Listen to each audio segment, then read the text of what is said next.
Hello, and welcome back to the Compassionate Curiosity podcast, where we explore the messy, beautiful, challenging project of being human. Here we invite compassionate curiosity into every conversation, not to judge or fix, but to explore with openness and intention.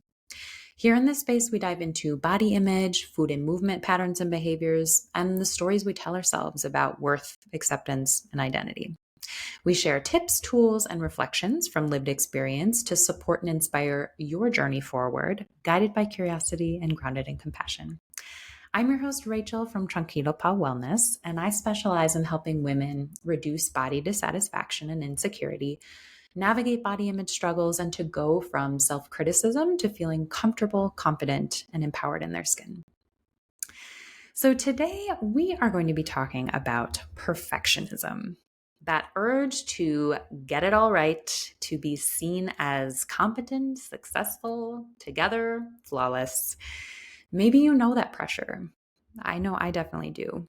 And I want to talk about this because I've seen and felt how deeply perfectionism can affect my life and how it shapes your sense of worth, your relationship with your body, your ability to rest, to nourish, to express yourself. And so today we're going to dive into what's actually going on with perfectionist tendencies, how it shows up in sneaky ways, and how it might be quietly holding you back in certain areas.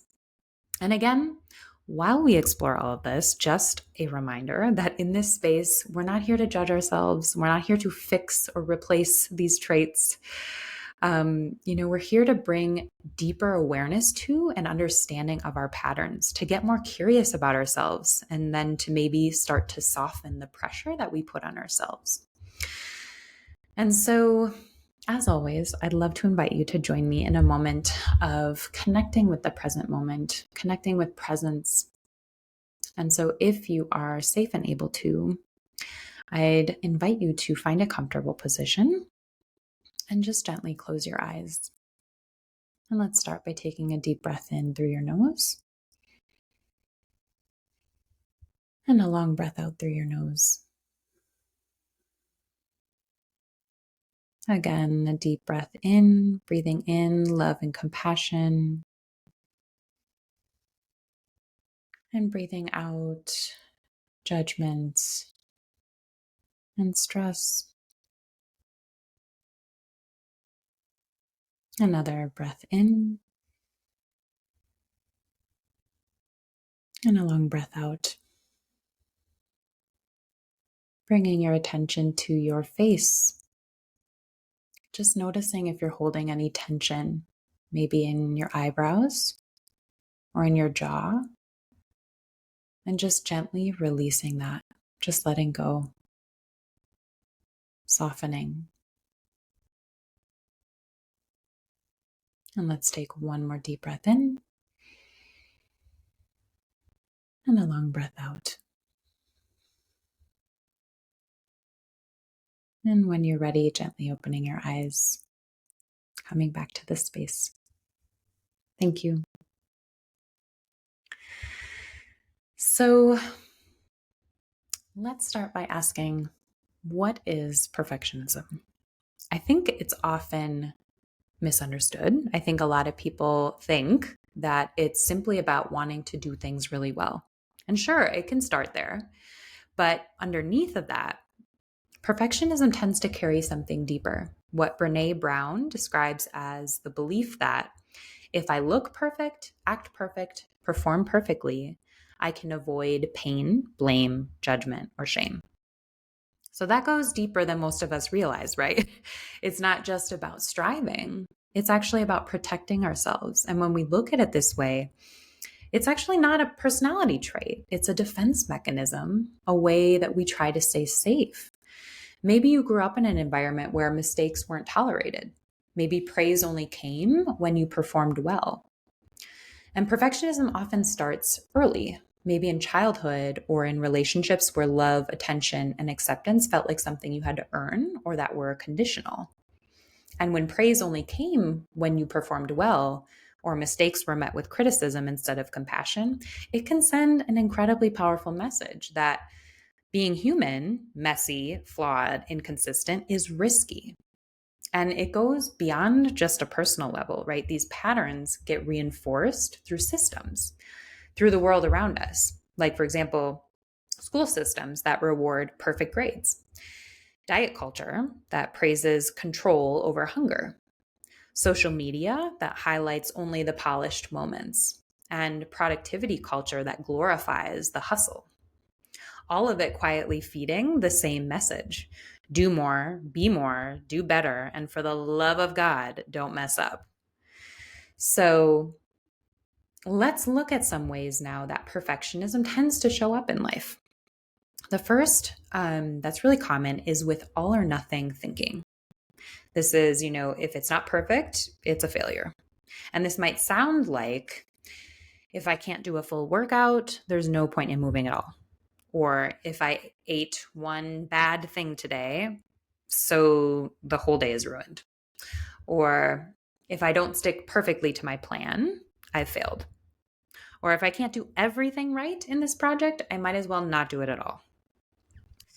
Another way perfectionism can show up is through procrastination. It sounds kind of like the opposite of what you'd think, but sometimes we delay starting because the fear of getting it wrong is actually quite paralyzing. For example, you avoid starting a creative project because you're afraid it won't turn out as good as you imagine, which is something I experience and am aware of and am working on myself when it comes to producing these episodes. Another example would be like you put off writing an email or a paper because you're not sure how to make it sound just right. Or you delay cooking a new recipe or going to a class because you're worried you'll mess it up or not do it perfectly the first time. Another way it can show up is through overworking or over preparing, like trying to control every variable. For example, you reread and revise a simple text or email 5 times, afraid of sounding unclear or unprofessional. You spend hours researching every option before making a decision, worried about choosing wrong, even on low stakes things like what to eat or what to buy. Another way perfection shows up is through harsh self-talk. That inner critic is usually pretty loud, and it might be saying things like, you should have done better. You're such a failure for not getting this right. Why even try if you can't do this perfectly? And lastly, it's common for those of us who experience perfectionism to have difficulty with feedback. Even kind feedback can feel like proof of not being enough. For example, someone might say, you did a great job, just tweak this one part. And instead of hearing encouragement there, you hear confirmation that you fell short. It's not that the feedback was harsh, it's that your inner critic turns it into evidence that you're not measuring up. So I invite you to check in gently with yourself. Have any of those thoughts or behaviors felt familiar in your day-to-day? Sometimes we recognize them clearly, and sometimes they become so automatic that we don't even realize they're there, which is okay because this space is literally here for us to start building awareness around how we are, what we do, what we say. So if this is the first time something clicked for you around these patterns, that's amazing. If you've been nodding along to these patterns because you already have some awareness, that's also amazing. Either way, just know that you're not alone in this and that this isn't something to be ashamed of. To be clear here, perfectionism isn't inherently bad. It's not something to get rid of or to try to force away. Like we talked about, these patterns developed for a reason. They evolved to keep you safe. They likely protected you at one point. So instead of kicking it out or hating on it, like we might be inclined to do, I'd invite you to befriend it. Try to get curious with it, as challenging or annoying as that might be. What if instead of silencing it, you sat next to it and listened for, what it's really afraid of? And actually, perfectionism can absolutely be an asset when channeled with awareness and intention. Like when your attention to detail allows you to catch important mistakes that others might miss, or when that inner drive helps you stay organized during a busy project, or when your high standards help you create meaningful, thoughtful work that you truly care about. So the practice here is really about broadening the lens, getting curious about where perfectionism might actually be supporting you and where it might be draining you, holding you back, disconnecting you. In some areas of your life, it may still be helpful. In others, it might be keeping you stuck. So it's worth asking, do these patterns, ones that may have been protective at first, still serve you now? Do they help you feel safe, connected, at peace? Or do they leave you feeling small, rigid, exhausted? And those are powerful questions because when perfectionism becomes the default, it doesn't just shape how we think, right? It starts to take a toll on how we feel, how we show up, and how connected we are to ourselves and others. So let's shift into what perfectionism can cost us, not just mentally, but emotionally and physically too. So perfectionism often looks admirable from the outside, right? You're reliable, detail oriented, people praise your work ethic. But on the inside, it can be exhausting, isolating, heavy. It blocks creativity. It prevents risk taking. It feeds imposter syndrome. It disconnects you from joy, from rest. And maybe the biggest cost is that it severs you from presence, disconnecting you from your body, your needs, your inner knowing and wisdom, your instincts. And so, how exactly does it do all of that? Well, it creates constant tension between who you are and who you think you should be. You override your body's signals because you're too focused on getting things right. You silence your needs in favor of what looks good or sounds impressive. And over time, this self rejection becomes automatic and disconnection becomes your baseline. And one of the areas where this disconnect tends to show up most intensely, but often goes unnoticed, is in our relationship with food, movement, and our bodies. These are areas where perfectionism can feel especially justified. It hides behind wellness goals, health habits, discipline, but underneath, it's often about control, fear, and conditional self-worth. And that's why food, movement, and body image can become such vulnerable ground for perfectionism to take root. It gets tangled up in what we think we should be doing to be good, healthy, worthy, or in control. And so this can look like you eat something off plan and spiral into guilt or punishment. You miss a workout and feel horrendous and that you failed. You track every calorie, every step, every macro, trying to control your worth through numbers. And this can become incredibly rigid. And it disconnects us from the wisdom of our bodies, which is something I literally knew nothing about before stepping into recovery. I had no idea about this wisdom. I had completely disconnected from my body and my needs.